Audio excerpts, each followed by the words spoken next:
स्तोत्रम तत्पाद कमलाश्रियम श्रीशैलनाथनयम श्रीरामचंद्रम कुरुंबचे ஸ்ரீயப்பதியான ஸ்ரீமன் நாராயணனுடைய தனிப்பெரும் கருணையினால் பகவத் ராமானுஜருடைய வைபவத்தை தொடர்ந்து பார்த்து கொண்டிருக்கிறோம்.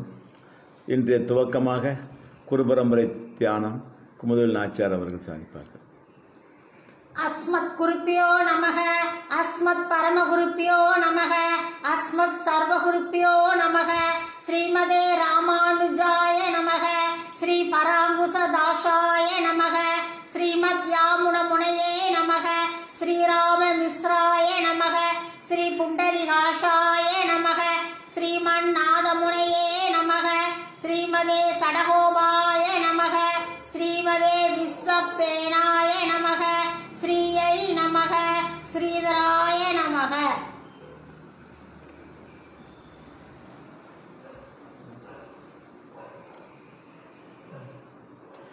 சிவப்பதியான ஸ்ரீமன் நாராயணனுடைய தனிப்பெரும் கிருபையினால் பகவத் ராமானுஜ வைபவத்தை பார்த்து கொண்டிருக்கிறோம். நேற்றைக்கு பகவத் ராமானுஜர் பாரத தேசம் முழுவதும் திவ்யதேசங்கள் தோறும் மங்களாசாசனம்,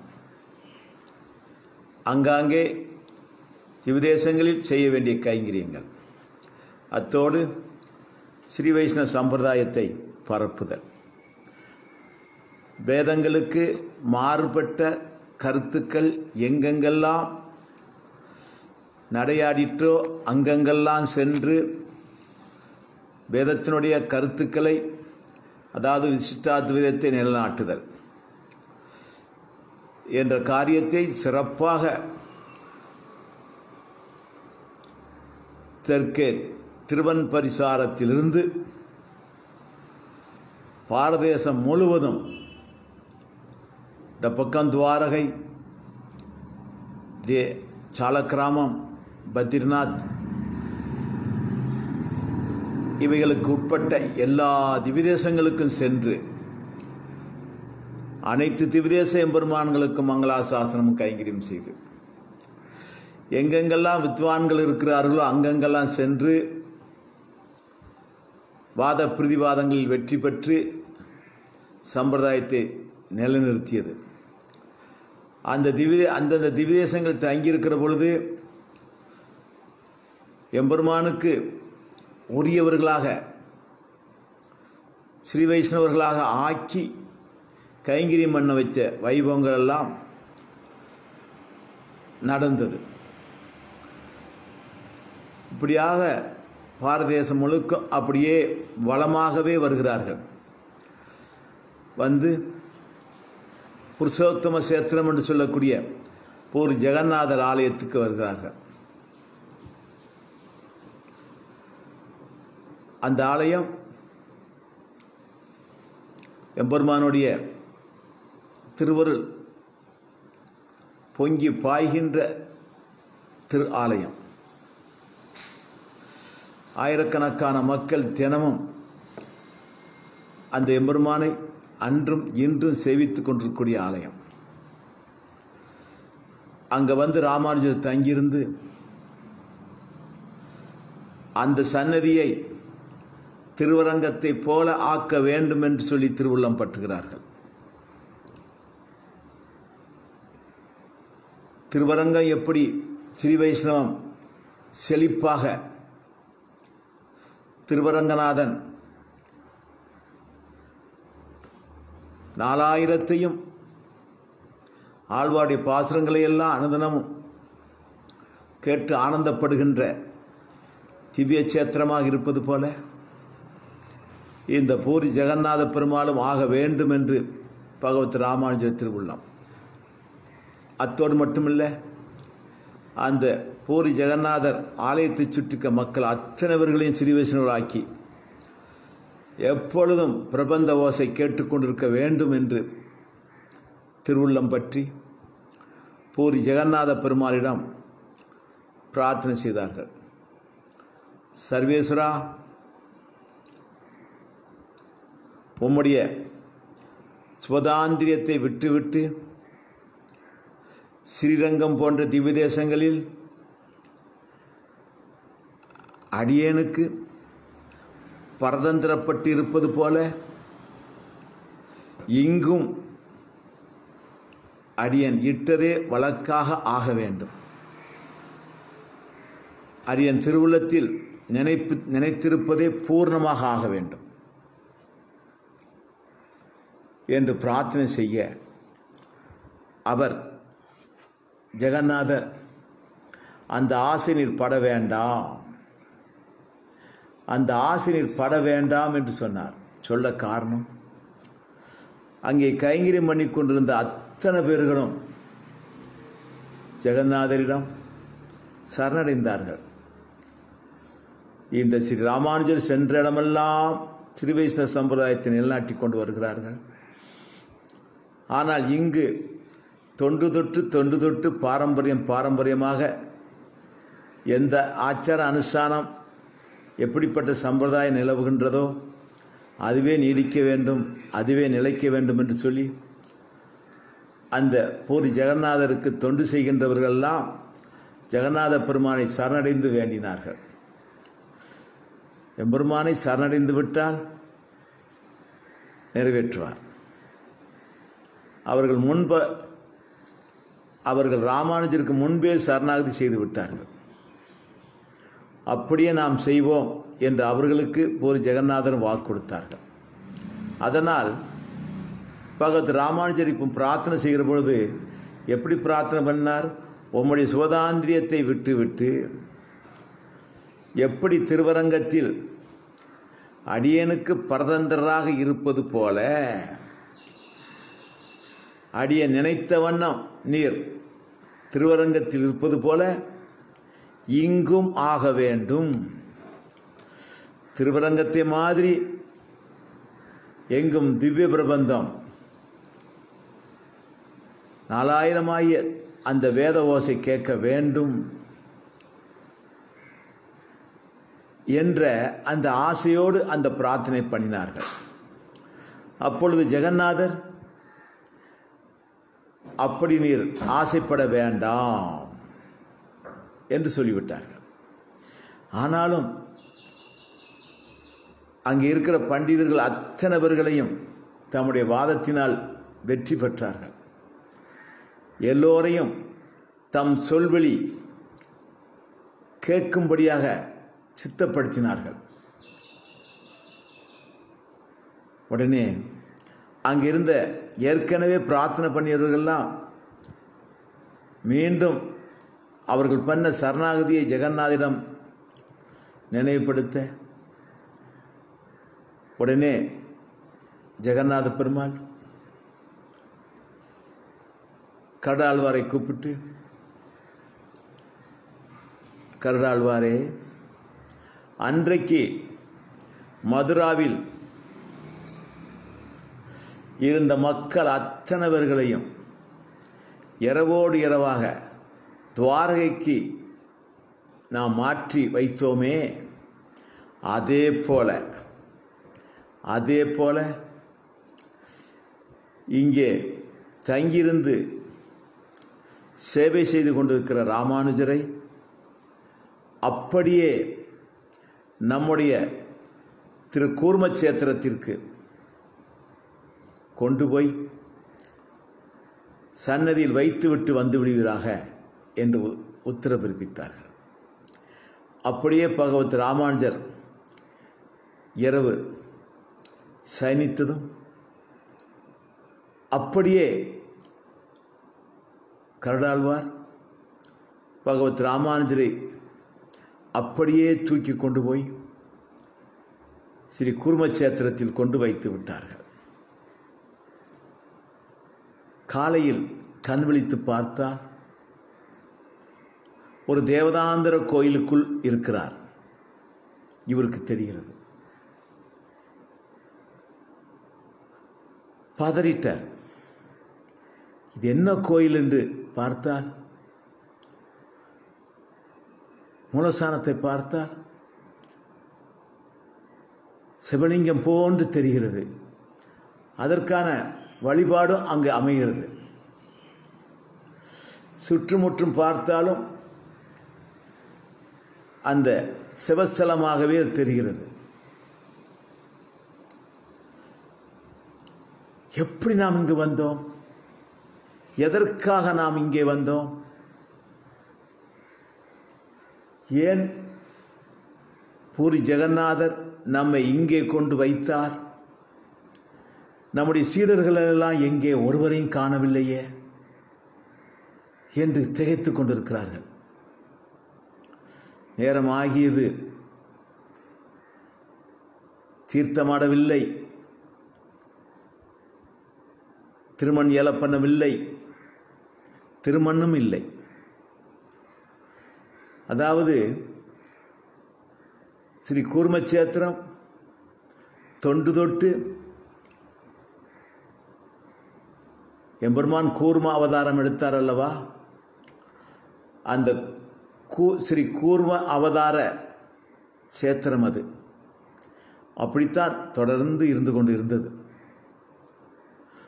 காலப்போக்கில் சில அரசியல் மாற்றங்களினால் அந்த கூர்ம பகவானை சிலர் இது மகாவிஷ்ணுடைய சேத்திரம் இல்லை, இது சிவசேத்திரம்தான், இங்கே மூலஸ்தானத்தில் எழுந்திருப்பவர் சிவபெருமான் தான் என்று அவர்கள் சொல்ல,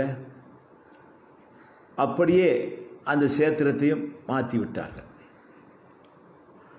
அவர்கள் முறைப்படி அந்த பூஜை புனஸ்காரம் நடந்து கொண்டிருக்கிறது. ஆனால் ஸ்ரீ கூர்ம புராணம் போன்ற நூல்களில் தெள்ளத் தெளிவாக இருக்கிறது. இந்த சன்னதி எப்படி வந்தது, அந்த வரலாறு எல்லாம் சொல்லப்பட்டிருக்கிறது. இப்போ அப்படிப்பட்ட மாற்றப்பட்ட நிலையில்தான் ராமானுஜர் அங்கே நிற்கிறார். அப்படி திகைத்து கொண்டிருக்கிற பொழுது ஒரு அசரீரி, ஸ்ரீ ராமானுஜரே திகைப்படைய செய்ய வேண்டாம், ஒரு கைங்கரிய நிமித்தமாகத்தான் உம்மை இங்கே அழைத்து கொண்டு வந்தோம். பூரி ஜெகநாத்தில் எதை செய்ய விரும்பினீரோ அதை அத்தனையும் இங்கே செய்வீராக.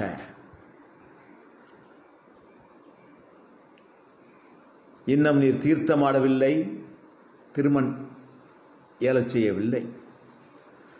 பக்கத்தில் இருக்கக்கூடிய தீர்த்தம் ஸ்வேத தீர்த்தம், திருப்பார்கடலுக்கு சமமானது. திருப்பார்கடலுக்கு எந்த புனிதத்துவம் உண்டோ அதே புனிதத்துவம் இதுக்கு உண்டு. ஸ்வேத குண்டம் என்று பெயர். பக்கத்திலேயே, அந்த தீர்த்தக்கர பக்கத்திலேயே குவியல் குவியலாக திருமண் நிறைய இருக்கிறது.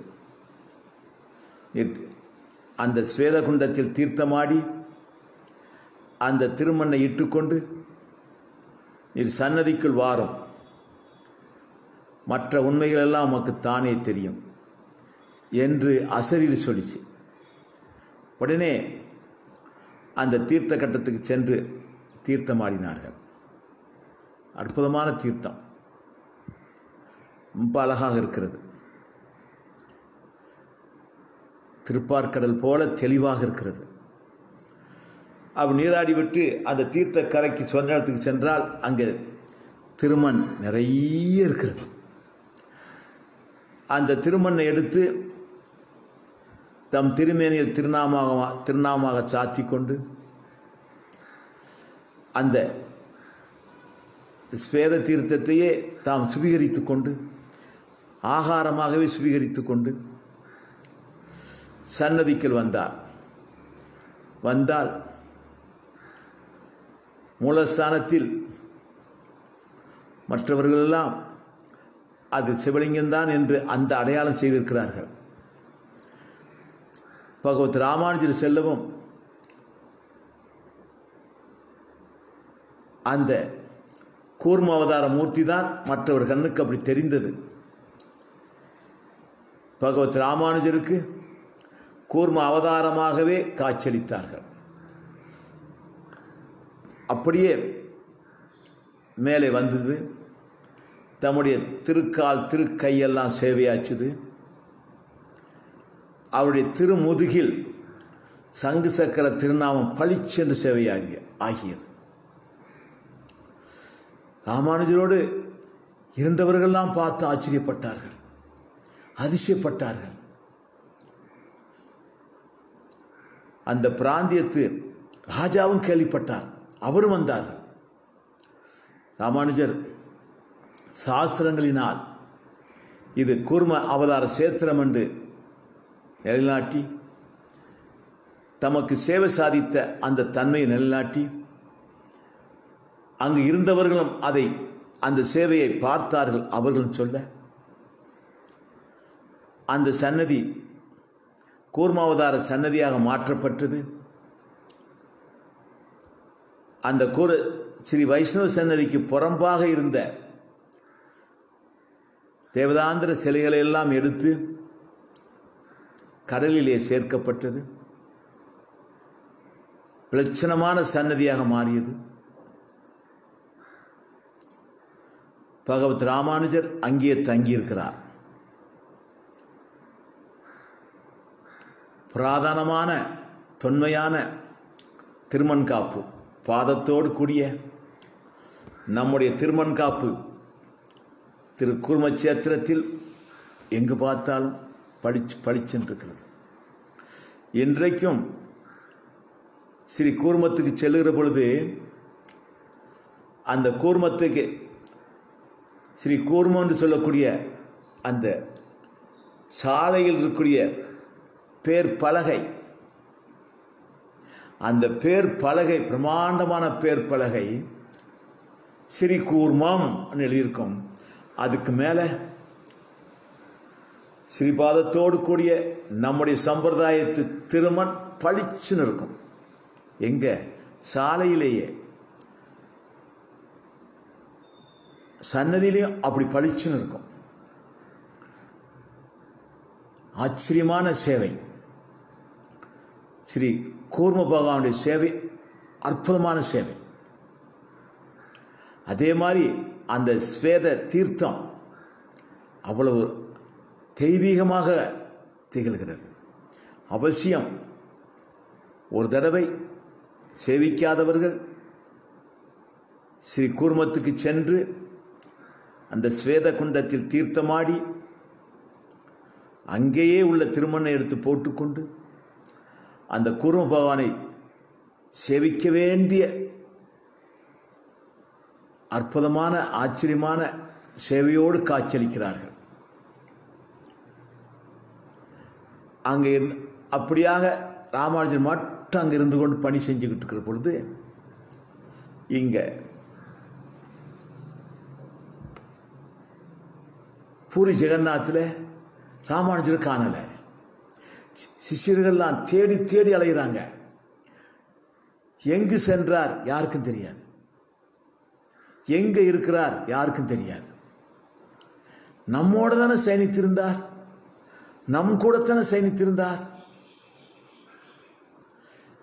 என்று அவர்கள் பதறுகிறார்கள், கவலைப்படுகிறார்கள், கண்ணீர் சிந்துகிறார்கள், நேரம் ஆக ஆக ஆக தவிக்கிறார்கள். இன்னும் கொஞ்சம் நேரம் ஆனால் அவர்கள் தரித்திருக்க மாட்டார்கள். அவருடைய சரீரத்தை விட்டு ஆவியை பிரிந்து விடக்கூடிய அளவுக்கு துக்கம் மேலிட்டு பீரிட்டு விட்டது. உடனே ஜெகநாதர் ஒரு அந்தனர் வடிவிலே வந்தார். நீங்கள் எல்லாம் ராமானுஜருடைய சிஷ்யர்களா? ஆமா சாமி, உமக்கு தெரியுமா? நல்லவே தெரியுமே. அவரை பார்த்திருக்கிறீரா? என்ன இப்படி கேட்டு விட்டீர்கள்? நன்றாக தெரியும் எமக்கு. எங்களோட படுத்திருந்தார் சாமி, காணவில்லை. அவர் எங்கே இருக்கிறார், எங்கு போயிருக்கிறார் என்பது எனக்கு தெரியும். அதை சொல்லுவதற்குத்தான் வந்திருக்கிறேன். எங்க சாமி போயிருக்கிறார், எங்க இருக்கிறார்? ஸ்ரீ கூர்மத்துக்கு பகவானுடைய கைங்கரியத்தை நிறைவேற்றுவதற்காக வேண்டி சென்றிருக்கிறார்கள். அதனால் நீங்கள் எங்கும் தேட வேண்டாம், ஸ்ரீ கூர்மச்சேத்திரத்துக்கு செல்லுங்கள். அங்கு உங்களுடைய ஆச்சாரியரை சேவிப்பீர்கள். அவர் செய்திருக்கும் கைங்கரியங்களை பார்த்து நீங்கள் ஆச்சரியப்படுவீர்கள் என்று ஜெகநாத பெருமாளே ஒரு அந்தணர் வடிவில் வந்து இவர்களுக்கு வழிகாட்டினார்கள். அப்படியே அவர்கள் புறப்படுகிறார்கள். இது அன்னச்சத்திரம், பூரி ஜெகநாத அன்னச்சத்திரம். பசியோடு செல்ல வேண்டாம், தீர்த்தமாடி விட்டு வாருங்கள், ஜெகநாதருடைய பிரசாதத்தை உமக்கு தருகிறோம், நன்றாக பிரசாதப்பட்டு விட்டு செல்லுங்கள் என்று ஜெகநாதனே சொல்லுகிறார். இல்லை சுவாமி, இல்லை இங்கே போயிட்டு வாங்கன்னு சொல்ல அந்த பிரகாரம் தீர்த்தமாடி விட்டு வந்தார்கள். பூரி ஜெகநாதரே தம்முடைய பிரசாதங்களை சிஷியர்கள் கொடுக்க, ஜெகநாதே அவர்களுக்கு கொடுக்க, அவர்கள் அவர் கையால் வாங்கி பிரசாதப்பட்டு விட்டு அங்கிருந்து புறப்பட்டு ஸ்ரீ கூர்மத்துக்கு வந்தார்கள். தம்முடைய ஆச்சாரிய சுவாமியை சேவித்தார்கள். கீழே விழுந்து கண்ணீரோட, அடியங்களோடு ஒரு வார்த்தை சொல்லவில்லையே சுவாமி, எங்களையும் அழைத்து வந்திருக்கலாமே சுவாமி, எங்களை தவிக்க விட்டு வந்து விட்டீர்களே சுவாமி, நல்ல வேளை உங்களுக்கு பரிச்சயமான ஒரு சாமி அங்கே இருந்தார், நீர் அவர்கிட்ட சொல்லிட்டு வந்திருக்கிறீர், அவர் மட்டும் சொல்லாமல் இருந்திருந்தால் இந்நேரம் எங்களுக்கு என்ன ஆகுன்னு தெரியாது சுவாமி. அவர்தான் ஸ்ரீ கூர்மத்தில் நீங்கள் எழுந்திருப்பதாக சொல்லி, அது மட்டுமில்லை எங்களுக்கெல்லாம் பிரசாதம் மாற்றி வழி அனுப்பி வைத்தார் சுவாமின்னார். பகவத் ராமானுஜர் சிரித்தார். சொல்லுவார், பிரசாதம் தரைய மாற்றமும் செய்வார் என்று சிரித்தார்கள். அந்த சிரிப்பினுடைய ரகசியம் ராமானுஜருக்கு தான் தெரியும். கொஞ்ச காலம் அங்கிருந்து அந்த ஸ்ரீ குர்மத்தில் செய்ய வேண்டிய கைங்கரையெல்லாம் செம்மையாக விளட்சணமாக ஆக்கிவிட்டு அங்கேயே நிறைய ஸ்ரீ வைஷ்ணவர்களை, கைங்கரியப்பரர்களை உருவாக்கி சேவை செய்ய வைத்துவிட்டு, கைங்கரியப்பரர்களாகவும் மங்களாசாசனப்பரர்களாகவும் தம்முடைய சிஷியர்கள் அங்கே ஏற்படுத்திவிட்டு ஸ்ரீ கூர்மநாதரிடம் விடைபெற்று அங்கிருந்து ஸ்ரீ சிம்ஹாசலத்துக்கு வந்தார்கள். சிம்மாசலமும் ஒரு அற்புதமான சேத்திரம், மலை மீது இருக்கிறார். வராகமூர்த்தியாகவும் நரசிம்மமாகவும் காட்சியளிக்கிற சேத்திரம் அது. அதுவும் நாம் செவிக்க வேண்டிய சேத்திரங்களில் ஒன்று. அங்கும் ராமானுஜர் சென்று சில தினங்கள் அங்கே தங்கியிருந்து கைங்கரியங்கள்லாம் செய்து விளட்சணமான சன்னதி, நம்முடைய திருமண் காப்போடு விளட்சணமாக எம்பெருமான் காட்சியளிக்கிறார்கள். அங்கே அந்த காரியத்தை நிறைவேற்றிவிட்டு ஸ்ரீ காகுளம் பக்கத்தில் உரங்கல் என்று சொல்லக்கூடிய இடத்துக்கு வந்தார்கள்.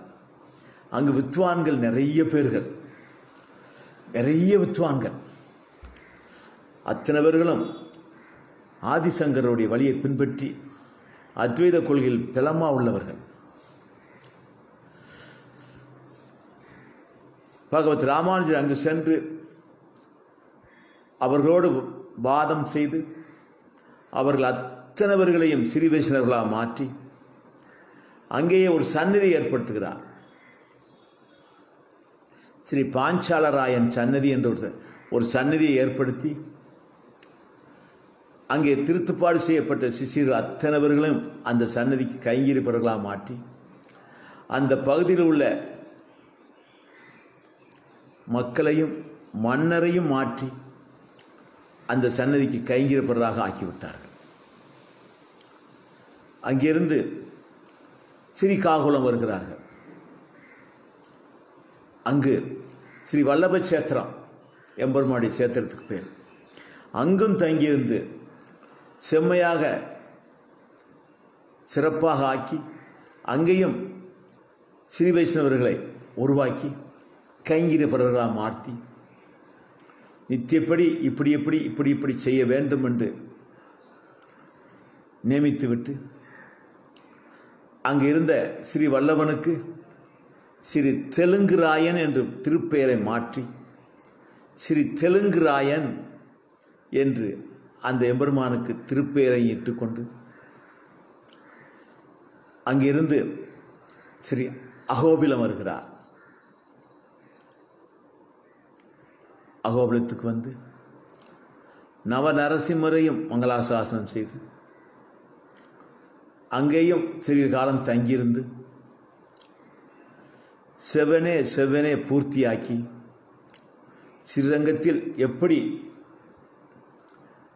விளச்சின ஸ்ரீ வைஷ்ணவ சம்பிரதாய திவ்யதேசங்களாக இருக்கிறதோ அதே போலவே அந்த அகோபில சன்னதியும் விளச்சனமான சன்னதியாக மாற்றினார்கள். அங்கேயும் கைங்கர பரர்களையும் மங்களாசாசன பரர்களையும் உருவாக்கினார்கள். செவ்வனே கூர்மையான அங்கும் ஆதியில் இவ்விதமான புராதனமான அந்த திருமண்காப்புத்தான் அங்கும் எழுந்தருளி இருந்தது. அதையெல்லாம் சிறப்பாக செய்துவிட்டு அங்கிருந்து நேர திருமலைக்கு வருகிறார்கள். திருமலையில் எப்படி இருக்குன்னு சொன்னால் அங்கே ஒரு பெரிய பிரச்சனை. என்ன பிரச்சனை அப்படின்னு கேட்டீங்கன்னா, கொஞ்சம் அந்த வரலாறை, திருமலையுடைய வரலாறை கொஞ்சம் தெரிந்தால்தான் அந்த பிரச்சனை புரியும். சோழ தேசத்தில் ஸ்ரீகிருஷ்ண சேத்திரம்னு சொல்லி ஒரு சேத்திரம். அங்கே ஸ்ரீமன் நாராயணன் கோபாலனாக, ராஜகோபாலனாக சேவை சாய்த்துக் கொண்டிருக்கிறார். ராஜமன்னார்குடி என்று இன்றைக்கு அந்த சேத்திரத்தினுடைய திருநாமம். தென் துவாரகை என்று சொல்லக்கூடிய அளவுக்கு அப்படித்தான் சொல்லுகிறார்கள்.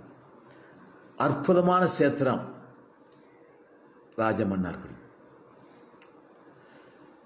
ராஜமன்னா அப்படி இருப்பார், அவசியம் சேவிக்கணும். பெரிய சன்னதி, லட்சணமாக இருக்கிறார். அங்க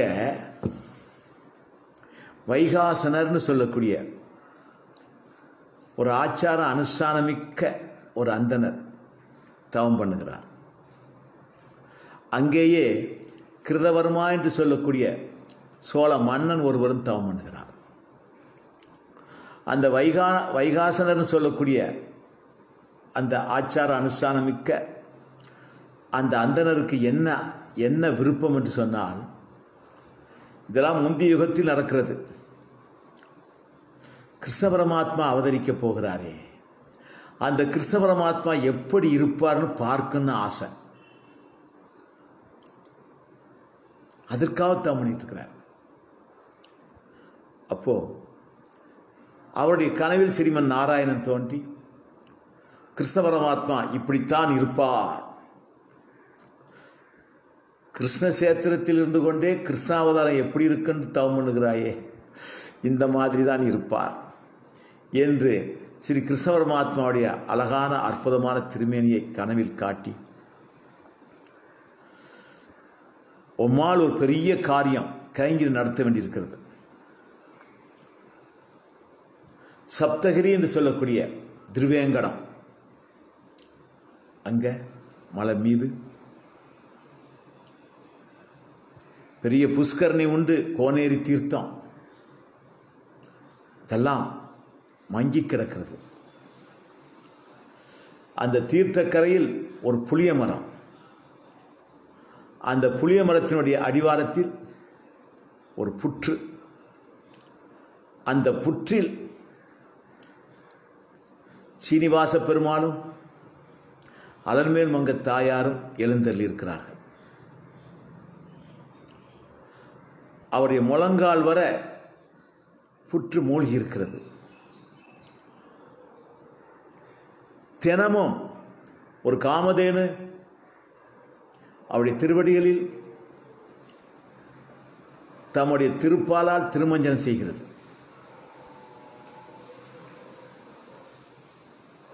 கிருஷ்ணன் எப்படி இருப்பார் இருப்பார் என்று தத்ரூபமாக அவரை பார்த்து தெரிந்து கொள்ளலாம். அதனால் நீர் அங்கு செல்லும். அங்கே நீர் செல்லவும் அரங்கதாசன் என்று சொல்லி ஒரு அடியார் வருவார். அவரையும் சேர்த்து கொண்டு அந்த புற்றிலிருந்த சீனிவாசனை அலமேன்மங்க தாயாரையும் அங்கே ஒரு மண்டபம் கட்டி அங்கே ஏலம் பண்ணி திருவாராதனை பண்ணும். அந்த அரங்கதாசனும் நந்தனம் வைத்து புஷ்ப கைங்கரி செய்வார். மண்டபம் கட்டுவதற்கு உறுதுணையாக இருப்பார் என்று சொல்ல, அப்படியே அந்த வைகாசனன்னு சொல்லக்கூடிய அந்த சாமி புறப்படுகிறார்கள். அதே மாதிரி திருமலைக்கு வந்து மேலே தேடிக்கொண்டே வருகிறார்கள். மேலே வந்து விட்டார்கள். வந்த பிறகு அதே மாதிரி ஒரு பெரிய புளிய மரம், அந்த புளிய மரத்தினுடைய நிழலில் ஒரு புற்று, அந்த புற்றில் சீனிவாச பெருமாள் சேவை சாதிக்கிறார்கள். பார்த்தவுடனே இவரால் தாங்க முடியவில்லை. எம்பெருமானே லோகநாயகா என்று ஏங்கி ஏங்கி தவித்தார்கள். அப்படி தவித்துக் கொண்டிருக்கிற பொழுது அந்த அரங்கதாசன் சொல்லக்கூடிய அவர் அங்கே வந்துட்டார். அவர் காமிய பக்தி உடையவர் தான். லௌகியத்தை விரும்பக்கூடியவர் தான். ஆனால் பக்தி உண்டு எம்பெருமான் மீது. இகத்திலும் பரத்திலும் எதுக்கு வேண்டுமானாலும் பிரார்த்தனை செய்யலாம் எம்பெருமானிடம். நம்மவர்கள் ஸ்ரீ வைஷ்ணவர்கள் எம்பெருமானுக்கு உகப்பான பிரார்த்தனையை செய்வார்கள், அதையே அடைவார்கள், அதையே செய்வார்கள். மற்றவர்கள் தங்களுக்கு உகப்பான பிரார்த்தனை செய்வார்கள், எம்பெருமான் கொடுப்பார், அதை அனுபவிப்பார்கள். அப்படி ஒரு காமிய உலகில் ஆசை உடையவர் தான் அந்த அரங்கதாசன். ஆனால் அது எம்பெருமானால் நிறைவேறும் என்று விரும்பக்கூடியவர். அவர் கூடயே இருந்து அந்த புற்றை அப்புறப்படுத்தி ஒரு மண்டபம் கட்டி அந்த மண்டபத்தில் எம்பெருமானை ஏலம் பண்ணி அந்த வைகாசனருக்கு உற்ற துணையாக இருந்து கொண்டிருக்கிறார்கள். அங்கே ஒரு நந்தவனம் அமைக்கிறார்கள். அதோடு ஒரு தீர்த்த கிணறும் அந்த அரங்கதாசனுங்கிறவர் தோன்றுகிறார். அதெல்லாம் இன்னைக்கு சன்னதிக்குள் இருக்குது. அதாவது முதல் வாசல் அவாவர வச்சூந்தான் வாசல், அங்கே தான் பழிப்பிடம் கொடிமரமெல்லாம் சேவை சாதிக்கும். தென்பக்கம் அழகியமனார் பெருமாள் மண்டபம், அப்புறம் யமுனைத்துறை புஷ்ப மண்டபம், அடுத்த வாசல் செண்பக திருவாசல். செண்பக மரம் அப்போ அங்கே இருந்தது, புளிய மரமும் அங்கே தான் இருந்தது. அதை தாண்டி உள்ளே போயிட்டோம்னா தென்பக்கம் வரராஜ பெருமாள் சன்னதி இன்னைக்கு இருக்குது. அந்த வரராஜ பெருமாள் சன்னதிக்கு நேரம் முன்ன போனோம்னா ஒரு கிணறு இருக்கும். பாதுகாப்பாக அதுக்கு வேலியெல்லாம் போட்டிருப்பாங்க.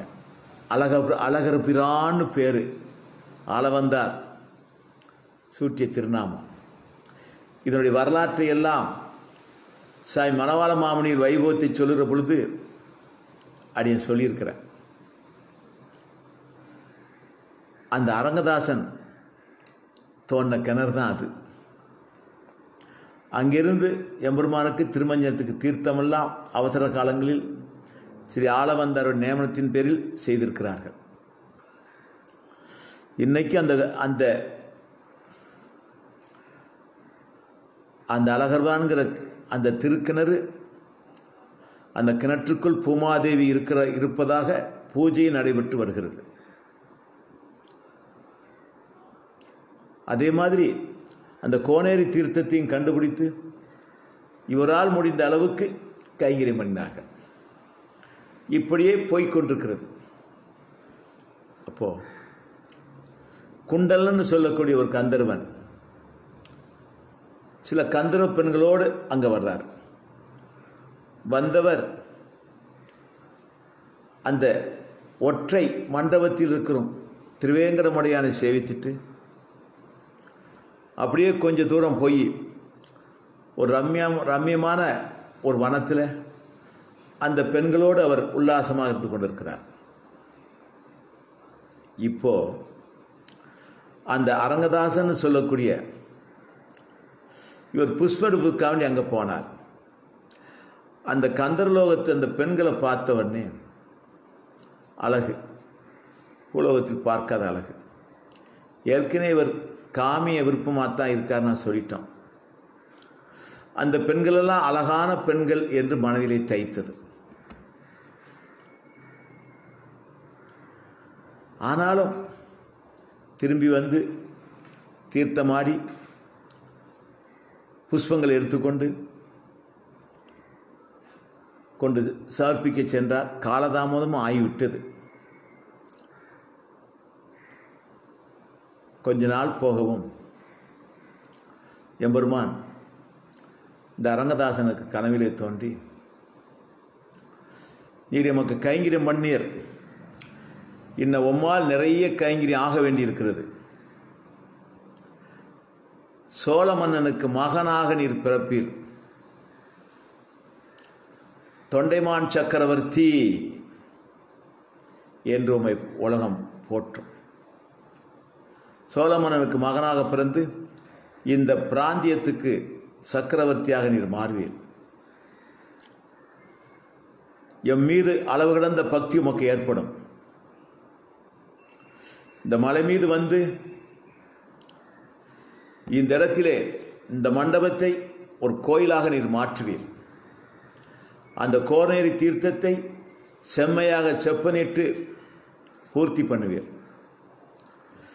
மலையிலிருந்து அடியார்கள் மேலே வருவதற்கு வழித்தடங்களை உண்டு பண்ணுவீர்.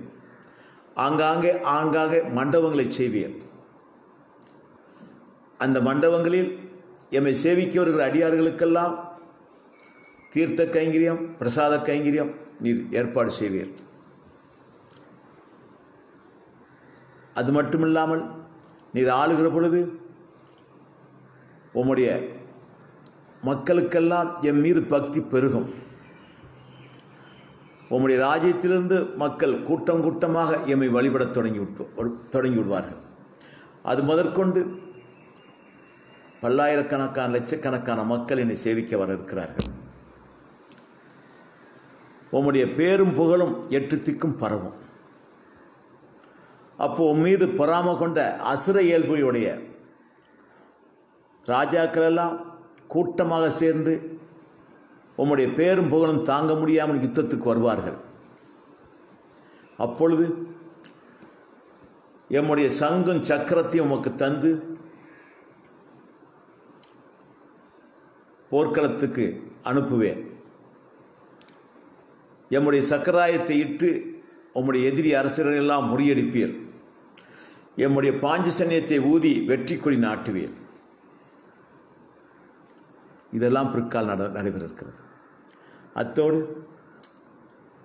எந்த சமயத்திலும் எம்மோடு அந்தரங்கமாக பேசி நாம் இடுகிற கட்டளைகளெல்லாம் நீர் நிறைவேற்றுவேன். அது உம்முடைய அடுத்த பிறவில் அமைகிறது. அதே மாதிரி அந்த கிருதவர்மான் சோழமன்னன் இருக்கார் இல்லையா, அவர் அடுத்த பேரில் பெரிய சக்கரவர்த்தி ஆகிறார். அவருக்கு திருமகனாக பிறந்து இந்த பகுதிக்கு ராஜாவாகவே அந்த அரங்கதாசன் சொல்லக்கூடிய அவர் இன்னைக்கு வந்துட்டார். தொண்டைமான் சக்கரவர்த்தியாக வந்தாச்சு. பெருமாள் சாதித்த வண்ணமே திருவேங்கடமுடையான் மலை மீது சென்று பிரமாண்டமான சன்னதி எழுப்பி கோனேரி தீர்த்தத்தை பிரமாதமாக ஆக்கி ஆங்காங்கே மண்டபங்கள் கட்டி நடுவே சேவிக்கிற அடியார்களுக்கெல்லாம் தீர்த்த வசதியும் பிரசாத வசதி ஏற்பாடு செய்து எம்பெருமானுக்கு தேவையான அலங்கார தேவையான ஆடை அணிகலங்கள் எல்லாம் விளச்சனமாக செய்து தம்முடைய ராஜ்யத்தில் வாழ்கின்ற மக்கள் அத்தனைவர்களும் திருவேங்கடமுடையானுக்கு அடிமைகளாக்கி அவரை சேவிக்க செய்து பூர்ணமா தொண்டைமான் சக்கரவர்த்தி காலத்தில் பிரசித்தி பெற்று விட்டது திருவேங்கடம். அதே மாதிரி எதிரியான ராஜாக்கள் எல்லாம், அசுர இயல்புடைய ராஜாக்கள் எல்லாம், தொண்டைமான் சக்கரவர்த்தியுடைய புகழை விரும்பாத ராஜாக்கள் எல்லாம் ஒரு சேர படையெடுத்து வந்தார்கள். பெருங்கூட்டம் வருகிறது. தொண்டைமான் சக்கரவர்த்தி பார்த்தார், பல்லாயிரக்கணக்கானவர்களை அழிக்க வேண்டியிருக்கிறது. உடனே மலை அடிவாரத்திலிருந்து, எம்பெருமானே பெரும்படை வருகிறது, எல்லாரும் திரண்டு வருகிறார்கள், நான் இப்படி என்ன செய்யணும் கேட்டார். அந்த இடத்துல திருவேங்கடமுடையான் காட்சியளித்தார். இந்தாரும் எம்முடைய பாஞ்ச சன்னியமும் சுதர்சன ஆழ்வார் கொண்டு போறோம். இன்னும் துணைக்கு உமக்கு எம்முடைய பரிசாதர்களை அனுப்புகிறேன். உம்முடைய படையில் எம்முடைய ஆட்கள் நின்று யுத்தம் செய்வார்கள் என்று அனுப்ப, அதே மாதிரி சென்று எதிரிகள் எல்லாம் விரட்டி அடித்து வெற்றி கொடி நாட்டிவிட்டு, எந்த இடத்துல திருவேங்கடமுடையான் காட்சியளித்து தனக்கு சங்கு சக்கரம் தந்தாரோ அந்த இடத்துல ஒரு சன்னதியும் கட்டினார். பரிஷத் வேங்கடவான் சன்னதி, இன்னைக்கு அந்த சன்னதி இருக்குது. அதையும் அடியன் மணவாள மாமணி வைபவம் சொல்லும் போது சொல்லியிருக்கிறோம். சன்னதி கட்டினார். அப்போ ஒரு பிரார்த்தனை பண்ணார் தொண்டைமான் சக்கரவர்த்தி. சுவாமி, உம்முடைய அடியார்களுக்காக வேண்டி நீர் என்ன வேண்டுமானாலும் தருவீர். நீர் வைத்திருக்கிற பாஞ்சசன்ய ஆழ்வான், சக்கரத்தாழ்வானையும் எனக்கு தந்திருக்கிறீர். உம்மை தேடி வந்து துதிக்கின்றவர்களுக்கு நீர் என்ன கேட்டாலும் கொடுப்பீர். இது இந்த உலகத்துக்கெல்லாம் தெரியணும் சாமி. நீர் எமக்கு சங்கு சக்கரம் தந்தது இந்த லோகத்துக்கெல்லாம் தெரியணும். அதனால் நீர் சங்கு சக்கரம் இல்லாதவராகவே சேவை சாதிக்க வேண்டும் சுவாமின்னு பிரார்த்தனை பண்ணார். திருவேங்கடமுடையான் ஏற்றுக்கொண்டார். உம்முடைய விருப்பப்படியே கொஞ்ச காலம் சங்கு சக்கரம் இல்லாமலேயே நாம் சேவை சாதிப்போ என்று சொன்னார். இப்போ திருவேங்கடமுடையான் சங்கு சக்கரம் இல்லாமல் சேவை சாதிக்கிறார். இப்போ இதுதான் பிரச்சனை. சரி, இவ்வளவு தூரம் கேட்டோம். குறையும் தொண்டைமான் சக்கரவர்த்தியை பற்றி தெரிந்து கொள்வோம். அப்போ நித்தியப்படி இவருடைய கைங்கி நடந்து கொண்டிருக்கிறது.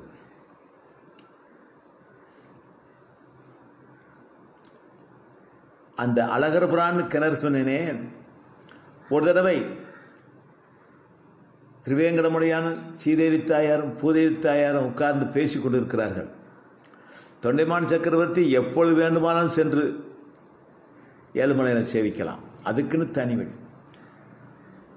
இவர்கள் பேசிக் கொண்டிருக்கிற பொழுது யாரோ ஒரு அந்நியர் வர்ற மாதிரி சத்தம் கேட்ட உடனே மகாலட்சுமி தாயார் ஏழுமலையுடைய திருமார்பில் மறைந்து விட்டார்.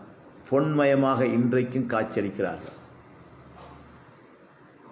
திருவேங்கடமுடையானுடைய திருமேனியில, அந்த கருத்த திருமேனியில தங்க நிறத்தோடு இன்னைக்கும் காட்சியளிக்கிறார்கள். பூமாதேவி தாயார் அந்த அந்த அரங்கதாசன் அந்த கிணறு வெட்டினாரே, அந்த கிணத்துக்குள் சென்று மறைந்து விட்டார். அதனால்தான் பூமாதேவிக்கு வேண்டிய வழிபாடு அந்த கிணத்தில் சொன்னேன். இவ்வளவும் தொண்டைமான் சக்கரவர்த்திக்காக நடந்த வைபவம் தான். அதே மாதிரி தெனசிரி தொண்டைமான் சக்கரவர்த்தி சொர்ண புஷ்பம். சொர்ண புஷ்பம்னா உண்மையிலே சொர்ண புஷ்பம். தங்கத்தினாலேயே தாமரை செய்து சமர்ப்பிப்பார். தாம் சமர்ப்பிக்கிற பொழுது தமக்கு முன்பாக ஒரு மண்ணால் செய்யப்பட்ட ஒரு துளசி தாளம், துளசி இலை அவர் பாதத்தில் வந்து விழும். அது மனமா இருக்கும், அழகா இருக்கும். தினசரி நடக்குது. கேட்டார், திருவேங்கடநாதா, தங்கத்தினாலேயே நான் சமர்ப்பிக்கிறேன், ஆனா அதை விட மனமா மண்ணால் இடப்படுகிற அந்த துளசி இதழ் மணக்குது, அழகா இருக்குது. இது யார் சமர்ப்பிக்கிறார் என்று சொல்லவும் திருவேங்கடமுடையான் குருவபுரம் என்ற ஊரில் பீமன் சொல்லக்கூடிய ஒரு குயவர் தினமும் தாம் மண்பாண்டம் செய்வதற்கு முன்பாக எனக்கு அந்த களிமண்ணில் ஒரு துளசி இதில் செய்து மானசீகமாக வேண்டி என் திருவடியில் வைப்பார். அதுதான் இங்கே வந்து விழுது அப்படிம்பார். நாம் சமர்ப்பிக்கிற தங்க புஷ்பம் மணக்கலை, அவ்வளோ மனமா? ஆம், எமக்காகவே, என் முகப்புக்காகவே இருக்கக்கூடியவர் அவர், அதனால் மணக்கும் என்று சொல்லவும் அவரை சேவிக்க தொண்டைமான் சக்கரவர்த்தி வந்துட்டார். குருவை நம்பி என்று அந்த ஊர் பேரை வச்சு சொன்னதுனால அங்கே வந்து தேடி கண்டுபிடிச்சி தொண்டைமான் சக்கரவர்த்தி அவர் சேவித்தார். அவர் பதறாரு, குடிசையில் வாழ்கிறாரு. மகா சக்கரவர்த்தி இல்லை, உம்முடைய தாசன். அடியன் மகா சக்கரவர்த்தி இல்லை, நீ திருவேங்கடமுடையானுக்கு தாசன், உமக்கு தாசன் இந்த தொண்டைமான் சக்கரவர்த்தி அப்படின்னு அந்த குருவ நம்பியுடைய திருப்பாதத்தில் விழுந்து தொண்டைமான் சக்கரவர்த்தி சேவிக்கிறார். சேவித்து அவருக்கு என்னென்ன செய்யணுமோ அத்தனை செய்து வைத்தார்கள். ஆசதீர நீ நினைக்கிறவன எம்பெருமானுக்கு எல்லாம் செய்யும் செய்தார். இப்படி இருக்கிற பொழுது தொண்டைமான் சக்கரவர்த்திக்கு இன்னொரு ஆசை. இந்த சங்கு சக்கரம் பெற்றார் இல்லையா, குருச்சேத்திரத்தில் பகவான் சங்கு சக்கரங்கள்லாம் இருந்தும் சாரதியா இருந்து பணிவிடை செய்தாரே. அர்ஜுனனுக்கு சாரதியா இருந்து, பார்த்த சாரதியாக இருந்து சேவை செய்தாரே. அந்த சாரதி திருக்குளத்தை பார்க்கணும்னு ஆசை. அங்கே சக்கராயத்தை பயன்படுத்தலை, அது யாருக்கும் தெரியாது. அவர் பயன்படுத்தினாரா பயன்படுத்தலாங்கிறது அவர் ஒருவர் தான் தெரியும். ஆனால் பாஞ்சசன்யத்தை பயன்படுத்தினார். எடுத்த எடுப்பிலேயே பாஞ்சசன்யத்தை பகவான் ஊதின உடனேயே கௌரவர்களுடைய இருதயமெல்லாம் கலங்கிச்சான். நாம் வெற்றி பெற மாட்டோம், அது மட்டும் இல்லை, நாம் உயிரோடு இனி வீட்டுக்கு திரும்ப மாட்டோம். இந்த பாஞ்சசன்யத்தினுடைய ஒளி கௌரவ படைகளுக்கெல்லாம் அந்த சிந்தனையை கொடுத்துச்சான். அதை பயன்படுத்தினார். இந்த கோலத்தை பார்க்கணும்னு இவருக்கு ஆசை, தொண்டைமான் சக்கரவர்த்திக்கு ஆசை. திருவேங்கடமுடையான்ட்ட விண்ணப்பம் பண்ணார், சுவாமி இதை பார்க்கணும் ஆசை சாமினார். உங்களுடைய ஆசை நிறைவேற்றுகிறோம். அங்கே மயிலாப்பூர் பக்கம் சென்னையில் அப்போ திருவல்லிக்கேணி உருவாகலை, அந்த அள்ளிக்கேணி உண்டு. கைரவவினி தீர்த்தம்னு பேர், கைரவவினி தீர்த்தம்னு பேர் அந்த திருவல்லிக்கேணி தெப்பக்குளம். முத்காலர்னு சொல்லக்கூடிய முனிவர் அங்கே தவம் பண்ணிட்டு இருக்கார் தெப்பக்குளம் கரையில்.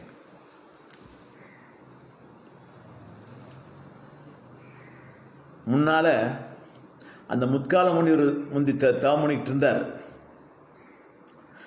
நிறைய அந்த தெப்பக்குளத்தில் நிறைய மீன்கள் நடமாட்டம், அது ஒரு சத்தம் கேட்குமா. இவர் தவத்துக்கு இடையூறாக இருந்தாராம். இந்த தீர்த்தத்தில் எந்த உயிரினங்களும் வாழக்கூடாதுன்னு சொன்னாராம். அதனால் திருவல்லிக்கேணி அந்த தீர்த்த கட்டத்தில் இன்னைக்கும் எந்த உயிரினங்களும் வாழாதான். பின்னால் திருமலிசை ஆழ்வார் அங்கே தான் தங்கியிருந்து கைங்கரியம் பண்ணினார். அங்கே துணி தைக்கும் போது தான் பார்வதி பரமேஸ்வர் வந்தாருங்கிற வைபவம் எல்லாம் அந்த கரை தான். இப்போ நிறைய வரலாறு அங்கே இருக்குது. பகவான் சொன்னார், அந்த கைரவணி தீர்த்தத்துக்கு மேல் பக்கம் பிருந்தாவனம்னு பேர். அந்த பிருந்தாவனத்தில் உமக்கு பார்த்தசாரதி, யாம் பார்த்தசாரதியாக குருச்சேத்திரத்தில் நின்றோமே, அந்த தரிசனத்தை உமக்கு தரிசிக்கும்படி செய்கிறோம் என்று சொல்ல, உடனே தொண்டமான் சக்கரவர்த்தி இங்கே வந்தார். அந்த தீர்த்தக்கத்து மேல் பக்கம் அந்த பிருந்தாவனத்தில் எம்பெருமான் கையில் சங்கோடு பார்த்த சாரதியாக சேவை சாதித்தார்.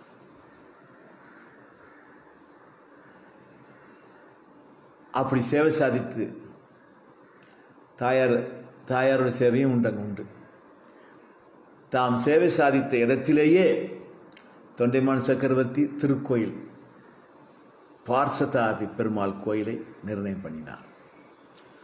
அவரே சுற்றி உள்ள சன்னதியெல்லாம் நிர்ணயம் பண்ணி சிறப்பாக கட்டி முடித்துவிட்டு திருவிழாவை ஏற்பாடு பண்ணினார். சித்திர மாத திருவிழாவை அவரே ஏற்பாடு பண்ணி கைங்கிருப்பவரையும் அவர்தான் நியமித்தார்.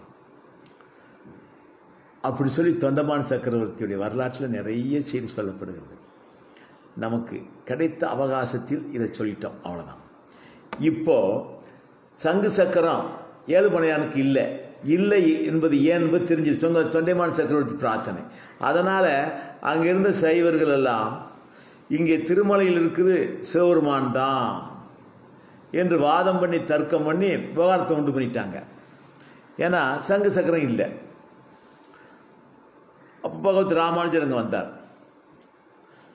வந்தவருமே எல்லாத்தையும் கூப்பிட்டார்.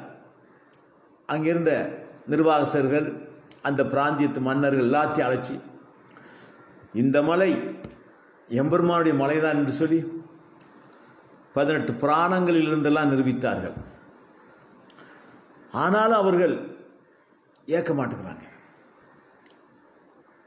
இவருக்கு ஏன் சங்கு சக்கரம் இல்லைங்கிற அந்த வரலாற்றையும் சொன்னார்கள். அதற்கு அவர்கள் முரட்டு பிடிவாதமாக நிற்கிறார்கள். உண்மையிலேயே அந்த சன்னதி சங்க இலக்கியங்கள் பூரா சொல்லுகிறது. வடக்கே திருவேங்கடம், எம்பெருமான் நின்ற வண்ணத்தில் காட்சியளிக்கிறார் என்று சங்க இலக்கியத்தில் பூரா ஸ்ரீமன் நாராயணனுடைய நின்ற வண்ணத்தை திருவேங்கடத்தை தான் தமிழகத்தினுடைய வடபகுதியாக சுட்டி காட்டுகிறது சங்க இலக்கியம் பூரா. சிலப்பதிகாரத்தில் மாடல மறையவன்னு சொல்லி ஒருவர் வருவார். அவர் தீர்த்த யாத்திரை தான் செல்வார். அந்த மாடல மறையோன் திருப்பதி ஏழுமலையான தரிசிச்சுட்டு வராரு. கோவலனை சந்திப்பார்.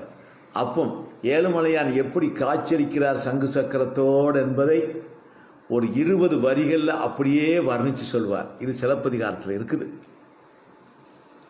அப்போ சங்க காலங்கள்லையும் சரி, சிலப்பதிகார காலங்கள்லையும் சரி, நம்முடைய தமிழ் இலக்கியத்தின் பிரகாரமும் ஏழுமலையான் ஸ்ரீமன் நாராயணையே நாராயணாகத்தான் காட்சியளித்திருக்கார் என்பது இந்த நூல்கள்லாம் மதத்துக்கு அப்பாற்பட்ட நூல்கள். சங்க இலக்கியங்கள் எல்லாம், சிலப்பதிகாரம் சமண மதத்து இலக்கியம், அதில் அப்படி சொல்லியிருக்குது. எல்லாம் 2000 ஆண்டுகள் முற்பட்டது. ஒரு சான்றுக்கு அப்படி சொல்ல வந்தாங்களாம். உடனே வேதங்கள், இதிகாசங்கள், புராணங்களை வைத்து சொல்லுகிற பொழுது அவர்கள் முரட்டு பிடிவாதமாக நிற்கிறார்கள். உடனே பகவத் ராமானுஜர் சொன்னார், சரி, உங்கள் சிவனுக்கு உண்டான சின்னங்களை கொடுங்கள். மான், மலு, டமருகம் எதனா கையில் வச்சிருக்கிறாரு, அதை கொண்டாங்க.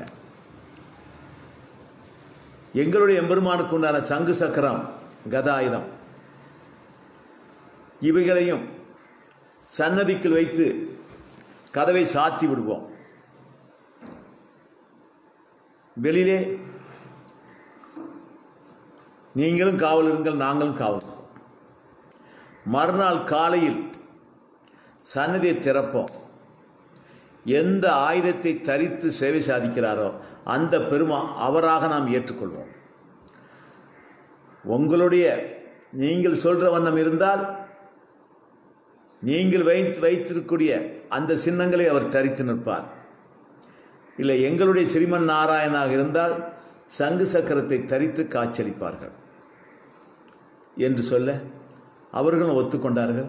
அந்த சின்னங்களை உள்ளே வைத்துவிட்டு கதவடைத்து விட்டார்கள். அவர்களும் காத்திருந்தார்கள். மறுநாள் காலையில் சன்னதி கதவை திறந்தபோது திருவேங்கடமுடையான் சங்கு சக்கர கதாதாரியாக காட்சியளிக்கிறார். உடனே அந்த பிராந்தியத்தை ஆண்ட மன்னர்களிருந்து அத்தனைவர்களும் ஏழுமலையானை சேவித்தார்கள். அங்கே தர்க்கவாதம் பண்ணினவர்களும் ஏழுமலையானை ஏற்றுக்கொண்டார்கள்.